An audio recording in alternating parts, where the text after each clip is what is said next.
Hi. Now we will move on to the last part of this chapter, animal classification. That is class Mammalia. It is class Mammalia. Mammalians म्हणजे सस्तन प्राणी आपण असं म्हणतो, सगळ्यांना माहित आहे. तर द ॲनिमल्स म्हणजे याच्यामधलं फिमेल ॲनिमल ज्याला मॅमररी ग्लँड्स असतात. आणि मॅमररी ग्लँड्स म्हणजे काय, to feed their babies. To feed their babies याच्यासाठी तर मग क्लास मॅमेलिया. आणि हा वार्म ब्लडेड ॲनिमल्स असतात. Warm blooded animals, so they can maintain their body temperature constant throughout. की यांच्या शरीराचं तापमान कॉन्स्टंट राहते कधी पण. आणि याच्यामध्ये दोनच क्लास येतात, आपण पाहिलेले आहे, एव्स आणि इट इज मॅमेलिया. ओके, बाकीचे पहिले जे चार होते, cyclostomata, pisces, amphibia, reptilia, all these are the cold blooded animals. All these are the cold-blooded animals. Then, class Mammalia. Okay, presence of mammary gland is a typical character of Mammalia. आणि सर्वात महत्त्वाचं point लिहायचा की name itself suggests that. So, the presence of mammary glands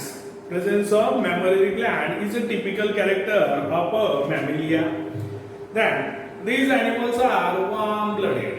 आणि हे animals warm blooded असतात, उष्ण रक्ताचे प्राणी. आता जर समजा पेपरमध्ये कधी जर क्वेश्चन आला तर एव्स अँड मॅमेलिया यामधले ॲनिमल्स सोडून उरलेले काय असेल तर कोल्ड ब्लडेडच ॲनिमल्स असतील. कारण आपल्याला माहिती आहे आपला जो दोनच क्लास आहे, एव्स अँड मॅमेलिया, की जे वार्म ब्लडेड आहे, बाकीचे कोल्ड ब्लडेड. तर याच्यानुसार कन्सिडर करायचं आणि आपलं आन्सर ऑप्ट करायचं. Okay, then body is divided into head, neck, trunk and tail. सरळ सरळ मॅमेलियाची body it is divided into head, neck, trunk and tail. Head पण असेल, नेक पण असेल, trunk is there and tail is also there. Then digits are provided with nails. Claws नसतील, claws नखासारखं असते, पण here digits are provided with the nails. Claws are hooves.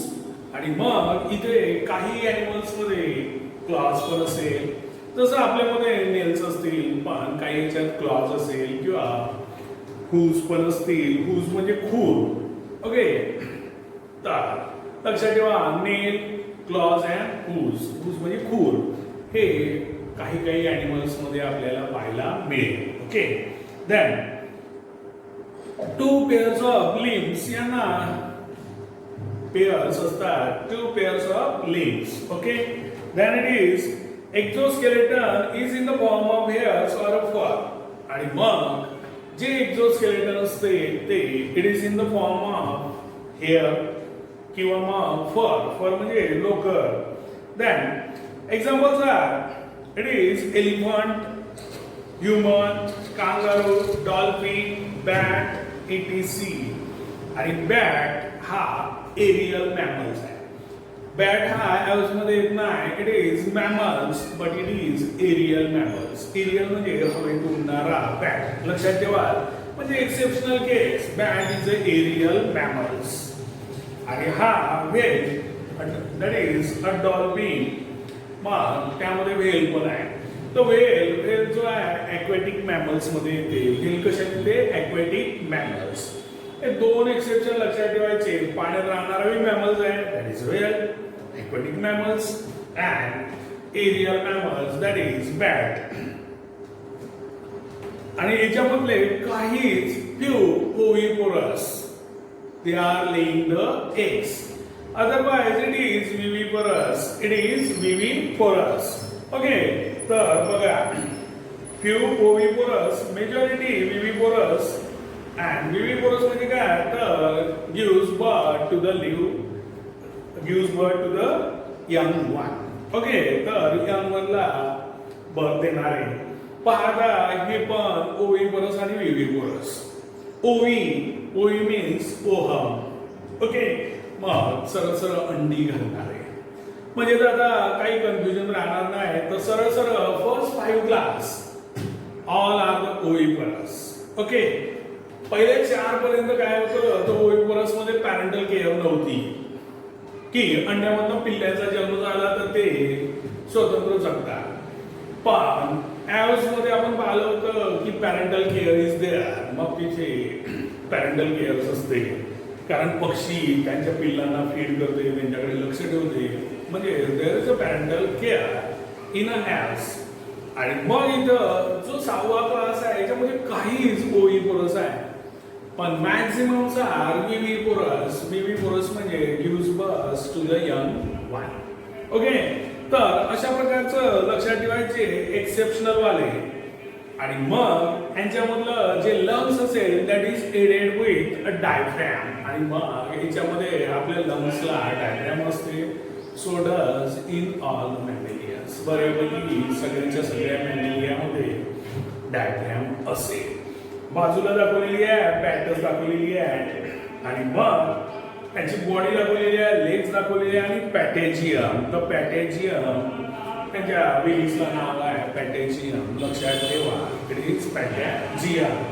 So this is regarding the class mammalia part. It is warm-blooded animals. Presence of mammary gland is the peculiar characters. लक्षात ठेवा. Then it is their body is divided into head, neck, trunk, tail. Okay, this is.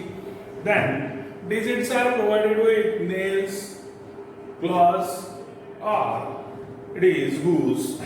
Hooves म्हणजे खूर. Then exoskeleton. It is in the form of hair or a fur. Okay, and examples are elephant, human, kangaroo, then dolphin, bat, etc. walrus पण येते त्याच्यामध्ये, walrus. Okay, तर बघा bat हा aerial mammals आहे, हवेत उडणारा, आणि व्हेल हा ॲक्वेटिक मॅमल्स आहे. याच्यामधले फ्यू ओविपोरस असतात, काही अंडी घालतात, पण maximum viviparous gives birth to the young one. Then it is use your brain power.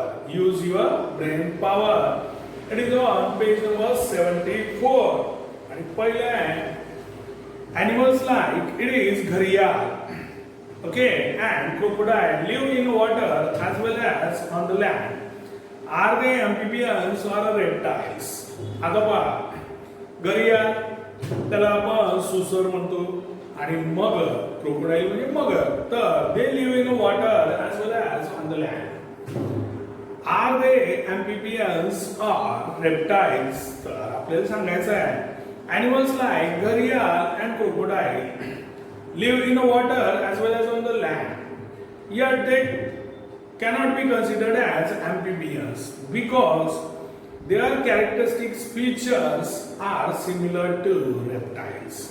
जरी जमिनीवर आणि पाण्यात राहत असले तरी यांना आपण एम्फिबियन्स म्हणत नाही. तर रिझन काय, यांच्या जवळचे जे फीचर्स आहे, characteristics features, they are similar to the reptiles. यांचे रेप्टाइल सारखेच आहे. They have a dry skin covered with scales. Reptiles मध्ये तसंच असते, ड्राय स्किन्स असते, that is covered with the scales. whereas the skin of amphibians is moist and without scales. आणि amphibians ची आपण पाहिली होती की moist असते but it is without scales. Then these animal lay eggs on a land. आणि मग हे जमिनीवर अंडी घालतात, whereas amphibians lay eggs in a water. आणि हे जो आपला घरियाल आहे किंवा क्रोकोडाईल आहे तर हे जमिनीवर अंडी घालतात, आणि एम्फिबियन्स जे आहे ते पाण्यात अंडी घालतात. एम्फिबियन्स पाण्यात अंडी घालतात. ओके, देन घरियाल आणि crocodile have digits provided with claws. यांना digit आहेत but these are provided with claws and neck is present between the head and trunk, whereas in amphibians digits are not provided with the claws. Neck is absent. आणि मग हे सगळे character consider केले तर हा रेप्टाइलचे character दाखवते. आणि सर्वात महत्वाचं, like other reptiles they creep on lands as their body cannot be lifted up. आणि मग जे रेप्टाइल्स मध्ये सगळे जे कॅरेक्टर पाहिजे होते ते पूर्णच्या पूर्ण घरियाल आणि क्रोकोडाईल मध्ये आहे. And that's why Therefore, from the above characteristics, we can say that gharial and crocodiles, these are the reptiles and not the amphibians. एकच क्रायटेरिया फक्त की जमिनीवर आणि पाण्यात राहते म्हणून याला अँफिबियन्स म्हणायचं नाही. तर रिझन काय, खूप सारे कॅरेक्टर्स एकदम रेप्टाइल्सचे दाखवतो आणि म्हणून gharial and crocodiles will be included in which phylum, which class? That is reptiles. Okay, phylum is vertebrata. Then तर अशा प्रकारचे लक्षात ठेवायचे. तर हे सगळे जर कॅरेक्टर बरोबर लक्षात ठेवले तर मग आपण आयडेंटिफाय करू शकतो. Nowadays, animals like whale, walrus live in the water. That is, these are the animals from the ocean. So these are live in a marine water, ocean.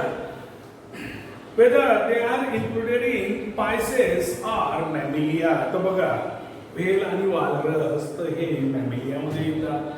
तर रिझन काय आहे, जसं मॅमल्सचे खूप सारे कॅरेक्टर्स आहेत. जरी ते पाण्यात राहत असले तर steel they are included in a class Mammalia. Animals like whale and walrus live in the water, ocean, yet they are classified under the class Mammalia. It is because they show a character similar to the mammals and not to the Pisces. जरी ocean मध्ये राहत असले, marine water मध्ये राहत असले, तरी पण यांना आपण पायसेस क्लास मध्ये टाकलेलं नाही आहे. तर रिझन काय, दे show the very similar characters with the mammals and that's why they are included in the class Mammalia.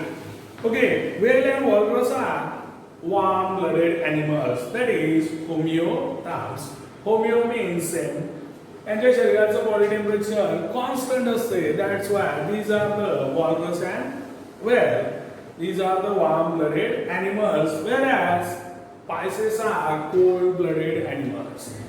जे Pisces असतात ते cold-blooded animals असतात. That is Pyochilotherms. They cannot maintain their body temperature constant. Okay. Then these animals respire through their lungs.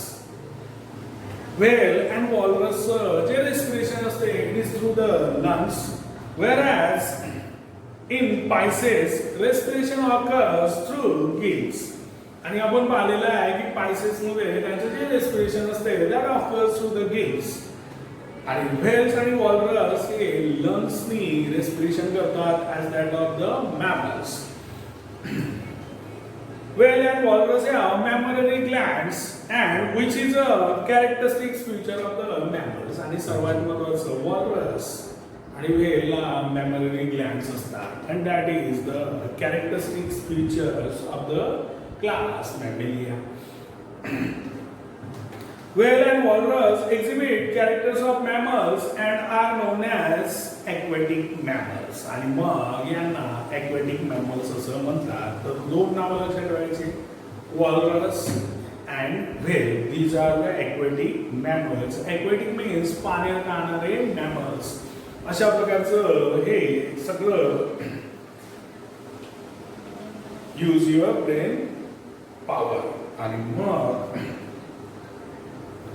always remember the use of information technology. Books are my friends. तर बघून घ्यायचं. Varieties of animals are found in our surrounding. We should be cautious about not causing any harm to animals during their studies and observations. Animalचा study observation जर करायचं असेल तर आपण किंवा आपल्यापासून त्यांना इजा नाही झाली पाहिजे, त्यांना नुकसान झालं नाही पाहिजे अशी काळजी घ्यायची.